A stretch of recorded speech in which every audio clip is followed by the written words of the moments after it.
दुनिया हमको मुसलमान कहती है। मुसलमान कहने का मतलब ये है कि यानी एक मोमिने कामिल चोरी से पाक होगा, शराब से पाक होगा, ज़िना नहीं करेगा, शादी ब्याह के मौके पर हंगामा नहीं करेगा। मोमिन का मतलब ये है कि उसकी जिंदगी मुस्तफा के इश्क में ढली होगी, मुस्तफा के किरदार में ढली होगी। मोमिन का मतलब ये है कि मुस्तफा की जिंदगी की नकल करने वाला शख्स। मोमिन का मतलब यह है कि सरकारे दो जहां की अजमत पे अपनी जिंदगी को कुर्बान कर देने वाला शख्स। आप सारे लोग मोमिन हैं, तो मोमिन होने के नाते यहाँ दो चार बातें आपको लेकर के जाना है। मुस्तफा करीम ने कहा था, इन्ना हाज़िहिल कुलूब तस्दउ, सरकारे दो जहां ने कहा था बेशक दिलों को जंग लग जाता है, कमा यस्दउल हदीद, जैसे लोहे को जंग लग जाता है, इज़ा असाबहुल मा, जब उसको पानी पहुंच जाए। आज लोग कहते हैं बीमारी हमारे दरमियान फैल रही ब्लड कैंसर ये एक लंबी चौड़ी बीमारी है। हुजूर कहते नहीं नहीं, इससे बड़ी भी एक बीमारी है। लोग कहते हैं एड्स हमारे दरमियान एक बड़ी बीमारी है। मुस्तफा कहते नहीं नहीं, इससे बड़ी भी एक बीमारी है। वो बीमारी है दिल को जंग लग जाना। दिल में जब जंग लग जाए तब बंदे को दीन का कोई काम समझ में नहीं आता है। फजर में जाने का उसका दिल नहीं चाहता है, जोहर में उसका दिल नहीं लगता है, मगरिब में इबादत करने का ख्याल नहीं आता है, असर की पाबंदी करने का ख्याल नहीं आता है, ईशा की नमाज पढ़ने का ख्याल नहीं आता है, ज़कात देने के बारे में वो आदमी गौर-ओ-गोश नहीं करता है, मसाजिद की तरफ अपने कदम को नहीं बढ़ाता है, मदारिस की तरफ वो आदमी नहीं जाता है। दिल एक ऐसी चीज है जब ये जंग आलूद हो जाए, आपके जिस्म एक लंबी चौड़ी बीमारी में मुब्तला हो जाता है। सहाबा ने कहा था, हुजूर वमा जिलाउहा, ये बताएं कि इस शदीद तरीन बीमारी का कुछ इलाज है क्या? पैगंबर इस्लाम कहते हैं, कसरतु जिक्रिल मौत व तिलावतिल कुरान, बंदा मौत को कसरत से याद करता रहे, कलामे बलागत की तिलावत करता रहे, उसका उसके दिल के जंग को अल्लाह साफ कर देगा, उसके दिल के जंग को अल्लाह दूर कर देगा। एक बंदा जब मौत को याद करता है, अंबानी अडानी बनने का ख्याल खत्म हो जाता है। मौत एक ऐसी चीज है, मौत एक ऐसा अम्र है, मौत एक ऐसी चीज है जब बंदा उसको याद करता है, उसकी रात की तन्हाई में उसकी नींद उड़ जाती है।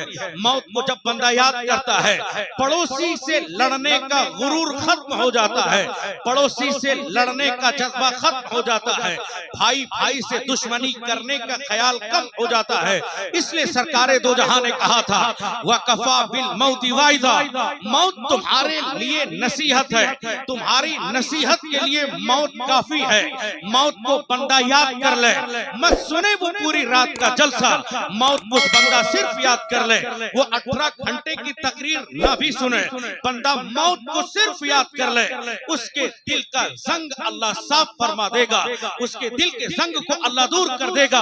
मगर जब से हम लोग मौत को याद करना छोड़ दिए, कलामे बलागत की तिलावत करना छोड़ दिए, आज हमारे दिलों को जंग लग गया है। सुबह हम सारे लोग चौक चौराहे पे बैठकर अखबार पढ़ते हैं, मगर हमें ये कभी तौफीक नहीं हुई हम सारे लोग कभी आए सूरे बकरा की तिलावत कर लें, सूरे यासीन की तिलावत कर लें, सूरे रहमान पढ़ लें, सूरे नबा पढ़ लें। हालांकि कलामे बलागत की तिलावत करके जो आदमी अपनी कंपनी का आगाज करेगा, वो आदमी कभी घाटे में नहीं जाएगा। जो शख्स अपने घर में रात में हुआ की महफिल में तमाशा करे, सुबह जाकर 1 घंटा अखबार पढ़ने के बाद अपने दुकान को खोले, उसका इफ्तिताह करे, उसके दुकान में घाटा तो आएगा, उसके चेहरे की लहें तो बिगड़ेंगी। मगर जो बंदा सूरे यासीन पढ़कर अपने काम का आगाज करेगा, उसका चेहरा दुनिया में गुलाब की तरह खिलेगा। मरने के बाद आखिरत में अल्लाह अच्छा मकाम अता फरमाएगा। इसलिए अखबारात के पीछे न जाकर कलामे बलागत के पीछे हमें जाना होगा। होगा, मुस्तफा की बात को तस्लीम करना होगा।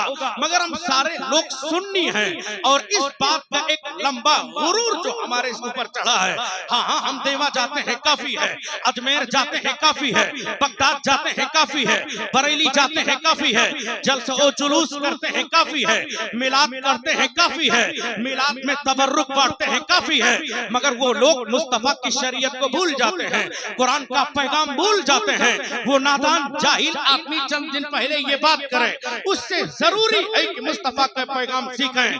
तुम नहीं जानते, देवा बाद में है, मुस्तफा की शरीयत पहले है, बरेली बाद में है, मुस्तफा की शरीयत पहले है। ये सारी चीजें अगर तुम्हारे जहन में रहे तो तुम बंदे मोमिन होकर दुनिया में जिंदगी आपकी गुजरेगी। इसलिए हमें ये बात उठकर जाना होगा, मुस्तफा के दीन में वसूल है, सरकारे दो जहां के दीन में ज़ाब्ता है, मुस्तफा के दीन में कॉन्स्टिट्यूशन है। सरकारे दो जहां का दीन क्या कहता है, यहाँ वसूल रहेगा, यहाँ ज़ाब्ते की पाबंदी रहेगी, यहाँ शरीयत का मामला जारी होगा। वो और जगह के वो और मज़ाहिब होंगे जहाँ ऊंच नीच की बातें होंगी, वो और मज़ाहिब होंगे जहाँ जहाँ अमीर और गरीब का फर्क नहीं हो, जहाँ अमीर और गरीब का कोई फर्क नहीं रहेगा। मगर मुस्तफा का दीन है, मुस्तफा पैगंबर इस्लाम का ये वाहिद दीन है जहाँ वसूल का बोलबाला है। वसूल ये कहता है, हाँ हाँ, ये सारी चीजें जो हम आज दौरे हाजिर में करते हैं, जलसा करते हैं, रात की तन्हाई में 12 बजे जाकर नात आप सुन रहे हैं, तकरीर आप सुन रहे हैं, ये मुस्तहब है। अहले सुन्नत वल जमाअत का मामूल तो है, अहले सुन्नत वल जमाअत का मामूल तो है, मगर ये फर्ज नहीं है। आपने कर लिया तो सवाब है, ना किया तो कोई हरज नहीं है। इसलिए हमें जरा फराइज के बारे में गौर करना होगा। नमाज फर्ज आजम है, नमाज फर्ज ऐन है। कोई बंदा अगर रात की तन्हाई में खूब रात भर जलसा सुनता रहे, उसकी फजर कज़ा हो जाए, उसकी फजर की नमाज छूट जाए, तर्क हो जाए, रात भर उसका जलसा सुनना रायगा हो जाएगा। कोई बंदा जुलूस में जाकर खूब नारा लगाए, हंगामा करे, उस शख्स का कोई नारा कबूल नहीं है जब तक कि वो शख्स ज़ोहर की नमाज ना पढ़ ले। इसलिए हमको ये पैगाम लेकर उठना होगा, जहां हम लोग नारा लगाएंगे वही नमाज पढ़ेंगे, जहां हम लोग जुलूस में जाएंगे वही नमाज की पाबंदी करेंगे, जहां हम लोग फातिहा करेंगे वही हम लोग फराइज की पाबंदी करेंगे, ज़कात देंगे, हज्जे बैतुल्लाह अदा करेंगे। ये सारी चीजें आज हमारे अंदर रहना चाहिए, क्योंकि मोमिन का दिल पैगंबर इस्लाम की मोहब्बत से मामूर रहता है, पैगंबर इस्लाम की मोहब्बत से रोशन रहता है। इसलिए सरकारे दो जहां ने किस तरह जिंदगी गुजारी वही नकल करना है हमें। मैंने कहा था सरकारे दो जहां के दीन में वसूल का बोलबाला है, ज़ाब्ते का बोलबाला है। ज़ाब्ता दुनिया का क्या कहता है?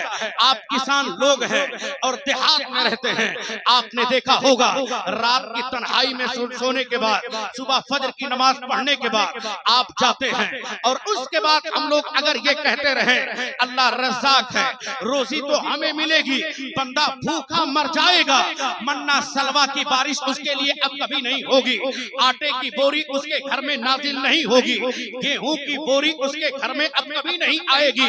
बंदा ये कह दे कि हमें खेती करने की क्या जरूरत है, अल्लाह तो रज़्ज़ाक है, खाना तो हमको मिलेगा, अल्लाह तो रज़्ज़ाक है, हम सारे लोगों को घर में खाना तो मिलेगा। नहीं नहीं, वो आदमी पैर की एड़ी रगड़ कर मर जाएगा, भूख की वजह से दुनिया से चला जाएगा, मगर उसको खाना कभी नहीं मिलेगा। हाँ हाँ, अल्लाह तो रज़्ज़ाक है, मगर अल्लाह की कुदरत क्या कहती है, अल्लाह कानून फितरत क्या कहता है? हमें घर से निकलना होगा, ठंडक के माहौल में खेत की जुताई करनी होगी, उसमें हमें सिंचाई करनी होगी, गेहूं का दाना डालना होगा। 1 महीने के बाद गेहूं का दाना बाहर आएगा, बाहर आने के बाद उससे एक दरख्त उगेगा, फिर एक बाली आएगी, बाली की कटाई होगी, बाली की कटाई होने के बाद गेहूं हमारे घर में आएगा, आने के बाद चक्की में जाएगा, उसकी पिसाई होगी, उसके बाद रोटी तवे पे जाकर बनेगी।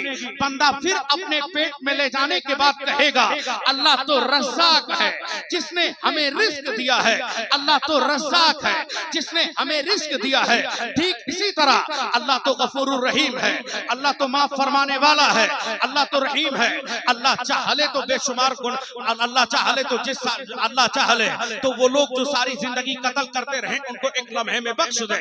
अल्लाह तो माफ फरमाने वाला है, वो चाहले जो लोग सारी जिंदगी अपने जिना करते रहे, उनको एक लम्हे में अल्लाह बख्श दे, मगर नहीं नहीं, कानून कुदरत ये है, हमें मस्जिद जाना होगा। अल्लाह तो गफूरुर रहीम है, हमें मस्जिद जाना होगा, फजर पढ़ना होगा, सुहर पढ़ना होगा, असर पढ़ना होगा, मगरिब पढ़ना होगा, सजदा करना होगा, मस्जिद हम सारे लोगों को जाना होगा। इसलिए एक लंबा पैगाम लेकर के जाना। लास्ट में एक बात हमने शुरू किया था, मोमिन का दिल का जंग